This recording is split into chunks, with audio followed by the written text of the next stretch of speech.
Friends, I am doctor Ajay Kothari. आज का case study है स्पॉन्डिलोलिस्थेसिस के बारे में। स्पॉन्डिलोलिस्थेसिस क्या होता है कि जब आपका एक हड्डी दूसरे हड्डी के ऊपर स्लिप हो जाता है तब पीछे ये स्पाइनल कॉर्ड पे स्ट्रेच आता है और ये जो नर्व्स यहाँ से निकलती है वो नर्व दबने के कारण आपको पैरों में दर्द जाता है। तो ये बोन में फ्रिक्शनिंग होने के कारण कमर दर्द होता है और नर्व दबने के कारण पैरों में दर्द होता है। इसके 5 मुख्य कारण है। पहला कारण है डीजनरेटिव, मतलब ये जो आपका फैसेट जॉइंट है ये वीक होने के कारण धीरे धीरे बोन स्लिपिंग हो जाता है। दूसरा कारण है लाइटिक लिस्थेसिस, जिसमें ये जो पार्स है इसमें ब्रेक होने के कारण बोन स्लिप हो जाता है। तीसरा कारण है डिस्प्लास्टिक, जो छोटे बच्चों में देखा जाता है, जिसमें ये जो आपका पार्स है ये इलोंगेट होता जाता है और बोन स्लिप हो जाता है। चौथा कारण है ट्रॉमेटिक, मतलब गिरने के कारण, चोट लगने के कारण ये पार्स को इंजुरी होने के कारण बोन स्लिप होता है। पांचवा कारण है कि इसमें अगर कोई ट्यूमर हुआ, कोई इंफेक्शन हो गया तो ये बोन को कमजोर कर बोन में स्लिपेज हो जाता है। तो आज का केस स्टडी है, हमारे जो पेशेंट है इनका नाम है मिस्टर नागेश नलावडे। ये है कोल्हापुर से, इनका एज है 47 years and he was suffering from lytic spondylolisthesis. Will show you here. So अगर आप यहाँ देखेंगे तो ये इनका वर्टेब्रा है और L5 वर्टेब्रा S1 वर्टेब्रा के ऊपर स्लिप हो गया है यहाँ पर। सो इसको लाइटिक स्पॉन्डिलोलिस्थेसिस बोलते हैं बिकॉज ये पार्स डिफेक्ट है, यहाँ पे लाइसिस है और इसकी वजह से इनको कमर में दर्द और यहां से जो नर्व निकल रही थी और अपने पैरों को सप्लाई कर रही थी वो नर्व के ऊपर दबाव था। 3 महीने पहले अगर आप देखेंगे तो हमने इनका स्पॉन्डिलोलिस्थेसिस के लिए MIS टिलिफ सर्जरी किया, मतलब minimally invasive surgery, transforaminal lumbar interbody fusion. This is a minimally invasive surgery जिसमें हमने इन 2 वर्टेब्रा को फिक्स किया। ये खराब डिस्क निकाल के यहाँ पे इस केज को इंसर्ट करके फ्यूजन किया।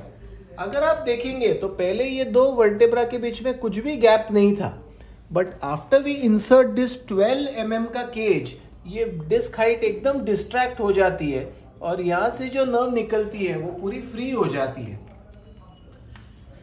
आज 3 महीने के बाद ये नागेश जी अपनी सारी एक्टिविटीज कर पाते हैं और मैंने इनको बोला आप 2 व्हीलर चलाओ, 4 व्हीलर चलाओ, जमीन पे बैठो, आप घूमने जाओ, you can do anything under the sun, क्योंकि इनके ये जो 2 वर्टेब्रास है अच्छे से फ्यूज हो गए हैं।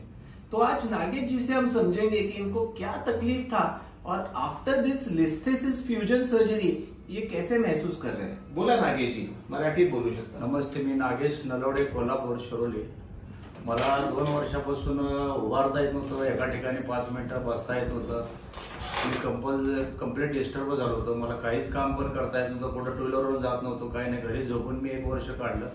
सरांच्याकडे मी 4-5 महिन्यापासून येत होतो, त्यांनी सर्जरी करायपर्यंत सर्जरी माझी झालेली आहे। सर्जरीहून आज 3 महिने पूर्ण झाले, पण मी सर्जरीला 2 महिने लेट केला होता कारण स्पाइन सर्जरीला आमच्या ग्रामीण भागामध्ये खूप घाबरतात लोक, त्यामुळे मी येऊ शकलो नव्हतो।